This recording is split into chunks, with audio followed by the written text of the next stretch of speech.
Welcome to ML classes. स्वागत है आपका एमएल क्लासेस में। आज हम कक्षा 7 की दक्षता अभ्यास 1 करेंगे। देखिए क्या दिया गया है। इस प्रश्न के प्रत्येक खंड में उत्तर के 4 विकल्प दिए गए हैं। बहुविकल्पीय प्रश्न हमें हल करने हैं। क्या दिया है, किसी परमेय संख्या के समतुल्य परमेय संख्या होती है। हमें बताना है कोई परमेय संख्या है, उसके समतुल्य कितनी परमेय संख्या हो सकती है। तो उसके परमेय कितनी समतुल्य संख्या हो सकती है, अनंत हो सकती है। कैसे देखते हैं, समतुल्य का मतलब होता है कि उसके बराबर कितनी संख्या हो सकती हैं। जैसे हम कोई एक संख्या लेके चलते हैं, 1/2 कोई परमेय संख्या है, तो इसके समतुल्य क्या क्या संख्या हो सकती है हमारी, 2/4 हो सकती है, 4/8 हो सकती है, 8/16 हो सकती है, 16/32 हो सकती है। कैसे, जब हम इन्हें सरल करेंगे, सरलतम रूप में लिखेंगे, 2/4 को क्या लिखा जा सकता है, 1/2 लिखा जा सकता है। 4/8 को क्या लिखा जा सकता है, 1/2 लिखा जा सकता है। 8/16 को क्या लिखा जा सकता है, 1/2। ऐसे इन सभी को 1/2 लिखा जा सकता है। और ऐसे ही अनंत संख्याएं आ सकती हैं, इनका कभी अंत नहीं होगा। इसीलिए हम कह सकते हैं किसी परमेय संख्या के समतुल्य अनंत परमेय संख्या हो सकती है।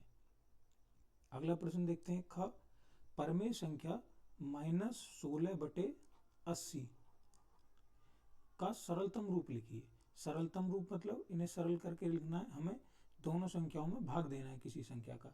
अगर हम 16 का ही भाग दें 80 में, तो 16 का एक बार जाएगा और 80 में कितनी बार चला जाएगा, 16 का अगर हम पहाड़ा पढ़ें 5 बार, 16 पंजे 80, तो -1/5 हमारा उत्तर आ गया। कौन सा विकल्प, विकल्प 3 सही है। अगले सवाल की तरफ बढ़ते हैं। दूसरा हम देखते हैं, इसमें क्या करना है, हमें सत्य और असत्य बताने हैं। प्रश्न नंबर 2 में हमें सत्य और असत्य बताने हैं। क्या है, समान परिमेय संख्याओं के सरलतम रूप समान होते हैं। हाँ, सत्य बात है। कैसे, कोई कोई समान परमेय संख्या है, तो उनको हम जब सरलतम रूप में लिखेंगे, मान लिया कोई दो परमेय संख्या 5/15, 5/15 समान परमेय संख्या है दोनों। अगर हम इन्हें सरल करेंगे तो कितना आएगा, 1/5। इसे भी सरल करेंगे तो कितना आएगा, 1/5। तो क्या ये बराबर आ रही है, हाँ, इनके सरलतम रूप समान आ रहे हैं, 1/5 1/5। तो ये हमारा सत्य हो गया, सही। खा देखते हैं, -7/11 धन परमेय संख्या है। हाँ, 7/8 -7/-11, माइनस से माइनस कैंसिल हो जाएगा, तो क्या बचेगा, 7/11, जो कि एक धन परमेय संख्या बन रही है, प्लस बन रही है। अगला प्रश्न, +4/-9 एक धन परमेय संख्या है, नहीं, ये असत्य हो गया। क्यों, क्योंकि इसमें एक नेगेटिव आ गया, एक माइनस आ जाएगा, तो ये परमेय कैसी हो जाएगी, ऋण परमेय संख्या हो जाएगी। घा देखते हैं, 1/2, 2/4, 3/6 एक ही परमेय संख्या के विभिन्न रूप हैं। हाँ, सही बात है, एक ही परमेय संख्या के विभिन्न रूप हैं। एक परमेय संख्या कौन सी है, 1/2। जब हम 1/2 में 2 की गुणा करेंगे अंश और हर में, तो कितना आ जाएगा, 2/4। इसी प्रकार जब हम 1/2 में ऊपर नीचे क्या 3 की गुणा करेंगे अंश और हर में, तो कितना आ जाएगा, 3/6।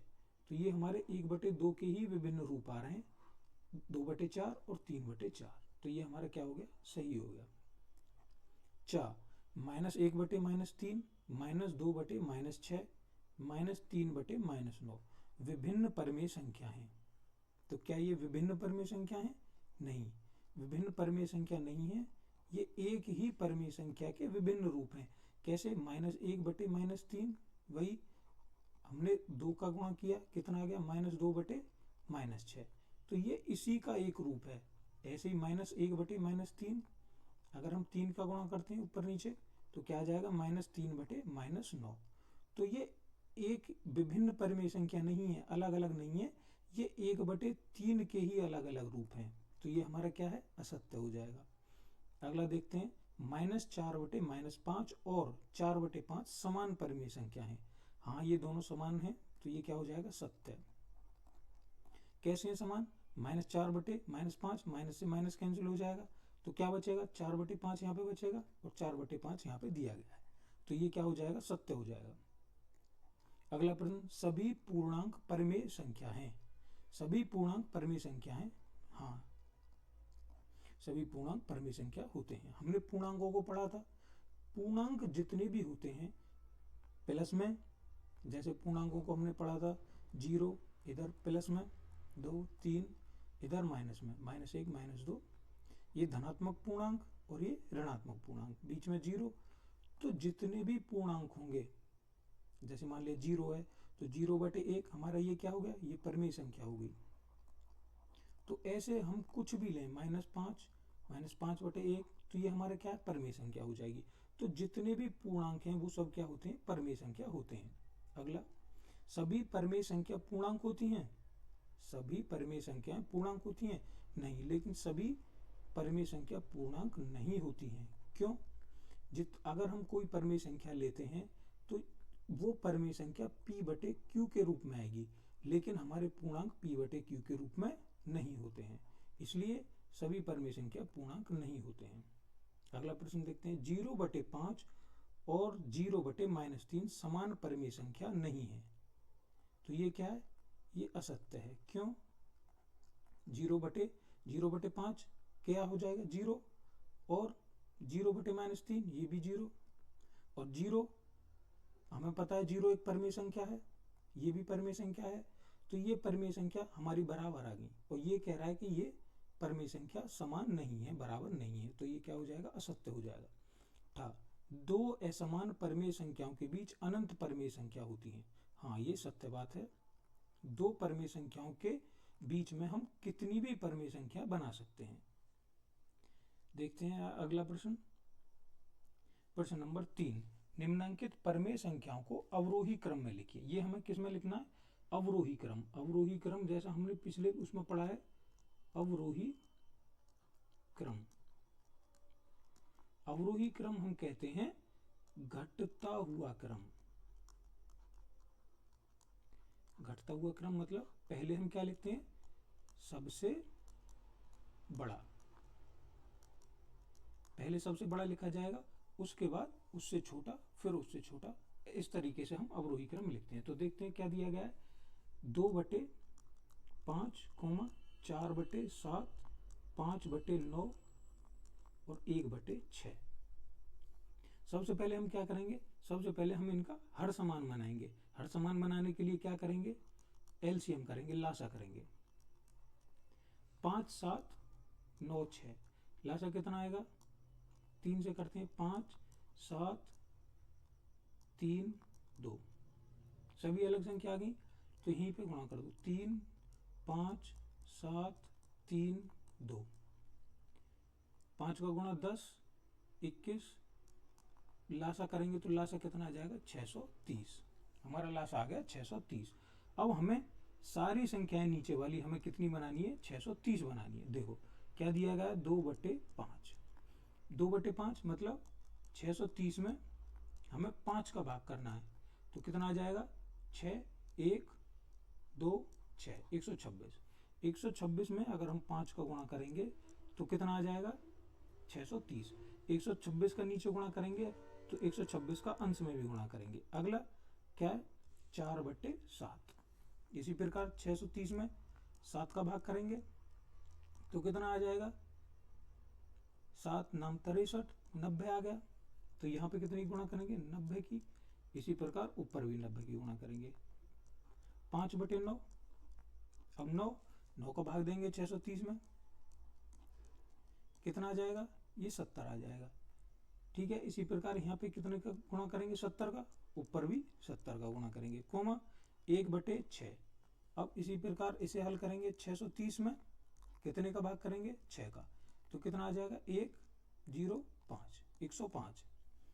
6 में कितने का गुणा करेंगे, 105 का, 105 का अंश में गुणा करेंगे। अब अगली लाइन में हम क्या करेंगे, इन्हें गुणा करने के बाद लिख देंगे, गुणा करके कितना आएगा, 2 का गुणा 126 में करेंगे, 12 2 5 2, 252 आ गया। और नीचे गुणा करके हमारा कितना आएगा, 630। 90 में 4 का गुणा करेंगे, 9 4 36, 360। नीचे गुणा करके 630। 70 में 5 का गुणा करेंगे, 7 5 35, 350/6। 630, कोमा 105 बटे 630। अब हमें देखना है घटता हुआ क्रम। घटता हुआ क्रम मतलब हमें सबसे बड़ी संख्या देखनी है। सबसे बड़ी संख्या इनमें कौन सी आ रही है? 360। ये संख्या सबसे बड़ी आ रही है जो हमारा दूसरे नंबर पे लिखा हुआ है। दूसरे नंबर पे क्या लिखा हुआ है? 4/7। तो 4/7 को पहले लिख दो, कोमा 4/7 के बाद 350। 360 के बाद 350 आ रही है। ये कौन सी संख्या है? तीसरे नंबर पे आ रही है। तीसरे नंबर पे क्या आ रहा है? 5/9। तो कोमा के बाद 5/9, कोमा 350 के बाद 252। 252 आ रही है क्योंकि हमें घटता हुआ क्रम देखता जाना है। 252 पहले पे आ रहा है। पहले पे क्या है? 2/5, कोमा लास्ट संख्या बची 105/630, क्या है? 1/6। तो हमारा ये क्या क्रम हो गया? ये हो गया हमारा अवरोही क्रम। ठीक है, अगले प्रश्न की तरफ चलते हैं। अगला प्रश्न क्या है? दूसरा, -4/11, कोमा 1/-3, कोमा -5/7, कोमा -3/4। हमें अवरोही क्रम में लेना है। जैसे हमने पहला सवाल किया है, बिल्कुल वही अवरोही क्रम।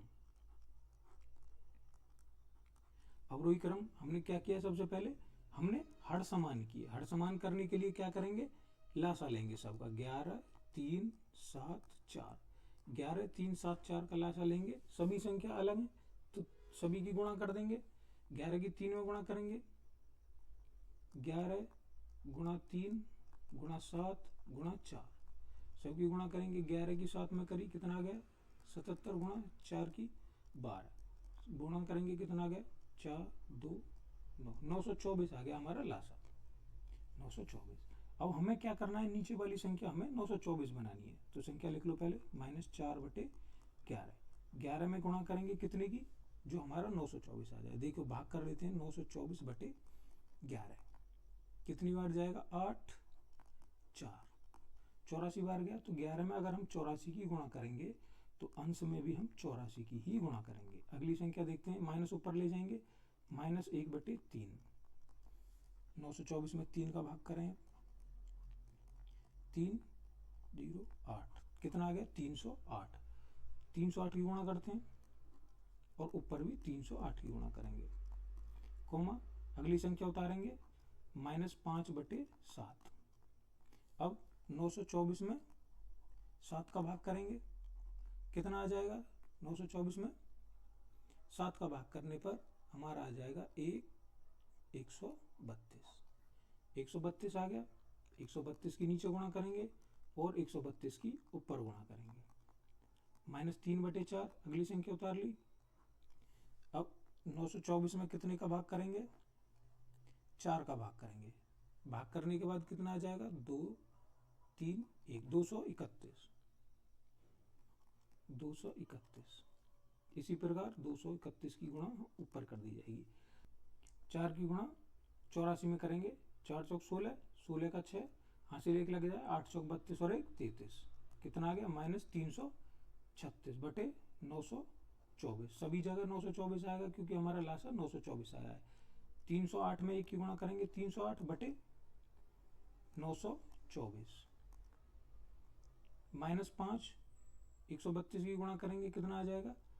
-660/924। इसी प्रकार 3, 9, 6 कितना आ गया? 693/924। यहाँ पे माइनस की संख्या आई। अब सभी संख्या माइनस में आ रही है, हमारी सभी ऋणात्मक संख्याएं। तो हमें पता है कि जो संख्या हमारी धनात्मक में सबसे बड़ी होती है वो ऋणात्मक में सबसे छोटी होती है। ऋणात्मक में हमारा उल्टा होता है। जो संख्या हमारी नॉर्मली सबसे बड़ी होती है वो ऋणात्मक में सबसे छोटी होती है। तो हमारी 336 हमारी सबसे छोटी बन रही है। लेकिन 336 से छोटी हमारी 308 भी है। 308 तो क्या आएगा? -1/3, कोमा इसके बाद 336 -4/11, कोमा इसके बाद हमारी कौन सी आ रही है?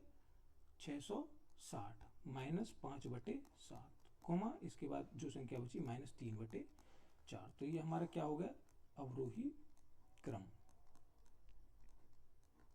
तो हमारी ये संख्या अवरोही क्रम में लग गई। ठीक है, अगला प्रश्न देखते हैं। आपकी अभ्यास यहाँ पे समाप्त हो गई। तो अगर आपको ये वीडियो पसंद आई है तो वीडियो को लाइक करना, वीडियो अच्छी लगी है तो चैनल को सब्सक्राइब करना। धन्यवाद।